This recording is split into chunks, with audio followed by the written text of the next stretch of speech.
de Santo Tomás, Doctor Angelicum, patrono de los teólogos. Santo Tomás tuvo el gran mérito de destacar la armonía que existe entre la razón y la fe, argumentando que la luz de la razón y la luz de la fe proceden ambas de Dios, por eso no pueden contradecirse entre sí.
El Señor esté con vosotros. Y con tu espíritu. Lectura del Santo Evangelio según San Marcos. Gloria a ti, Señor.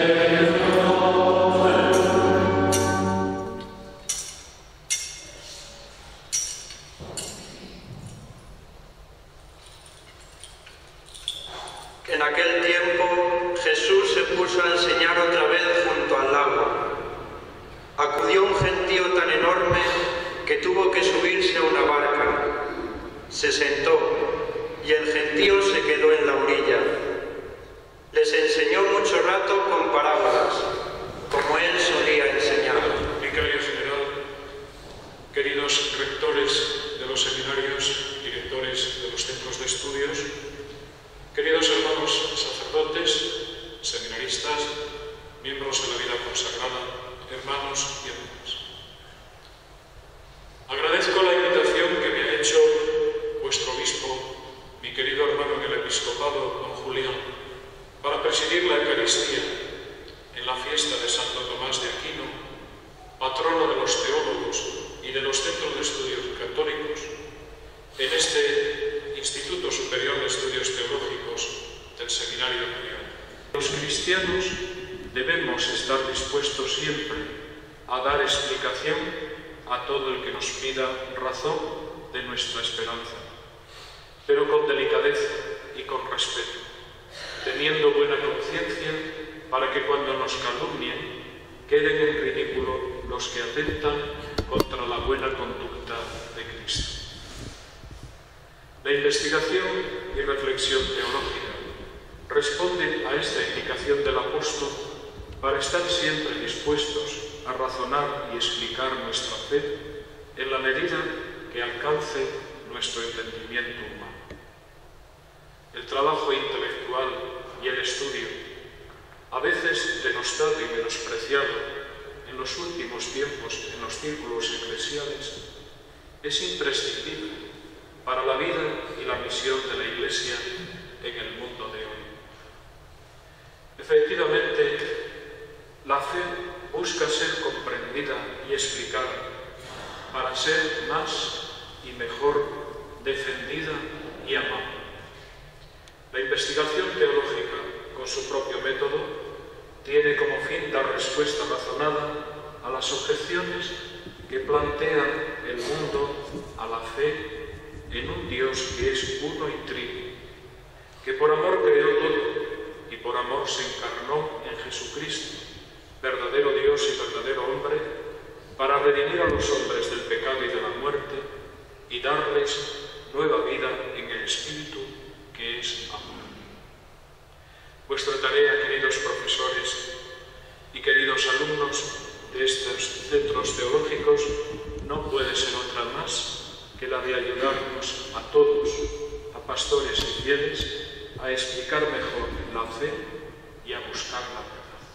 Dios ha puesto en el corazón del hombre el deseo de conocer la verdad y, en definitiva, de conocerle a Él, para que, conociéndolo y amándolo, pueda alcanzar también la verdad plena sobre sí mismo.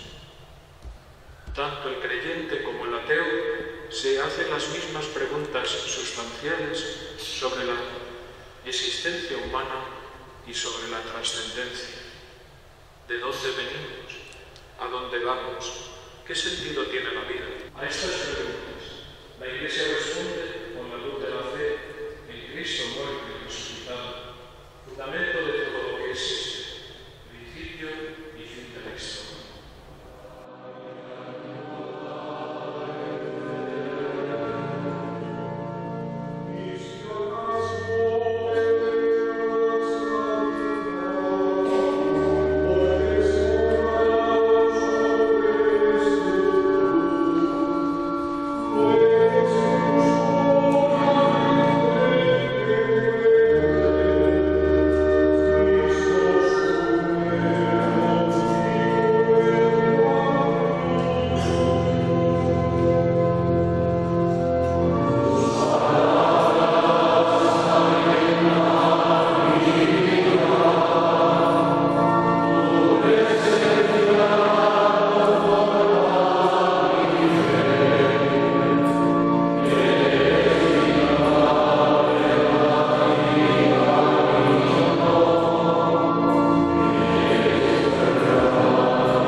Señor Obispo, buenos días, queridos compañeros, colegas, rectores de seminarios y de los centros docentes de los dos obispados, queridos amigos todos aquí presentes.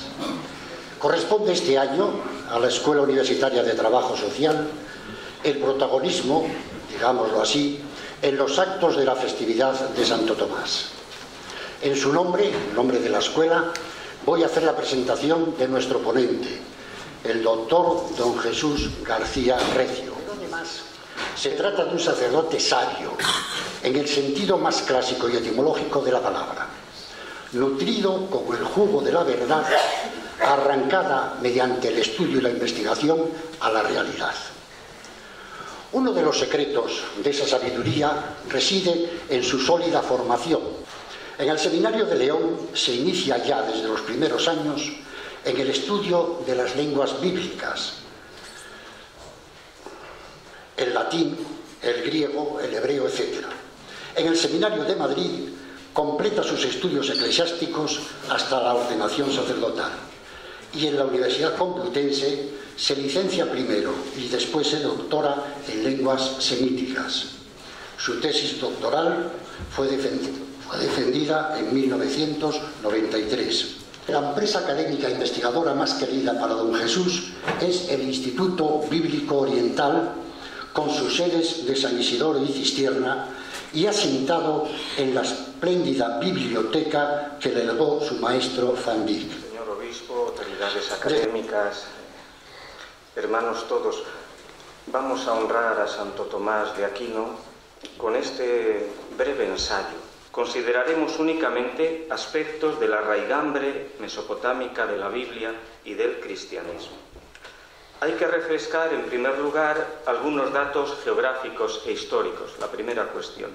Luego nos conviene tratar las cuestiones mayores, más interesantes para nosotros, como son la antropología, la nuestra, o esta categoría muy querida del cristianismo, que es la analogía del rostro. Y venir finalmente al asunto trascendental, radical cristiano, que es el nacimiento de Dios. Por último, para redondear la reflexión, unos rasgos de la común espiritualidad que se originó en el Oriente bíblico y que sigue viva en el cristianismo presente. Nuestra maestra, la Biblia, unos pasajes elocuentes de cómo conviene hacer este ejercicio encarnatorio. El Antiguo Testamento, Isaías 19. Aquel día habrá una calzada de Egipto a Siria, y los asirios irán a Egipto, y los egipcios a Siria, y Egipto y Asiria servirán a Yahvé, Abad, Ebed, siervos de Dios. Aquel día Israel será el tercer aliado con Egipto y Asiria, una bendición en medio de la tierra, por cuanto Yahvé Sebaot lo habrá bendecido. Bendito, Baruch, se dice, de mi pueblo Egipto a mí, y la obra de mis manos, Umaasé Yadai, Asiria, y mi heredad, Nahalati, Israel. Van los tres. Egipto, pueblo de Dios; Asiria, obra, manualidad de Dios; Israel, heredad de Dios. El Salmo 87. Contaré a Rahab, es decir, a Egipto y a Babilonia, entre los que me reconocen. El verbo del reconocimiento, de la confesión de Dios, Yadá, puesto para Egipto y Babilonia. Y si pasamos al Nuevo Testamento, la biografía del Señor Jesús entronca directamente con esta realidad oriental de la que Él depende y de donde procede. Nada más hay que abrir el libro de Mateo, su capítulo 2. Después de nacer Jesús en Belén de Judea, en tiempos del rey Herodes, llegaron a Jerusalén desde Oriente, Apo Anatolón, unos magos diciendo: ¿dónde está el rey de los judíos? Y un poco más adelante, sin dejar el capítulo, cuando ya se habían marchado los magos, de pronto un ángel del Señor se apareció en sueños a José, diciéndole: levántate, toma al niño y a su madre, y huye a Egipto, porque así se cumplirá lo que dijo el Señor: de Egipto llamé a mi hijo, es a Egipto ekalesen tongiu mu. Está en su nacencia el Señor Jesús entroncado, ya relacionado con la matriz de la Biblia y del cristianismo, Egipto y Mesopotamia. Mesopotamia entró en la Biblia por la gran puerta de sus primeras páginas. Fue la primera tierra a la que se le impuso un nombre propio, y uno de sus hombres, oriundo de la parte meridional, aceptó la llamada de Dios para ser el padre de la Biblia. Y una de sus capitales más notables, de nombre Babilonia, cubre todo el panorama bíblico desde el Génesis al Apocalipsis. Primera tierra bautizada con nombre propio en la Biblia. El narrador del libro del Génesis la llamó Edén, es decir, estepa, entre el Éufrates y el Tigris. Así quedó perpetuado en una cascada de préstamos el nombre Edén, con el que los sumerios llamaban a su tierra, que es la estepa, entre el Éufrates y el Tigris, y que luego los semitas rebautizan ya en lengua acadia como Edinum, que lo toma ya el hebreo, corre el acento a la primera sílaba, Eden, y que luego pasará a Edén griego, y de aquí al latino y al español. Elohim plantó un huerto en el Edén, al oriente, y allí colocó al hombre. Entre los dos ríos fue el Señor a escoger a Abraham: vete de tu país y de tu patria y de tu casa paterna al país que yo te mostraré.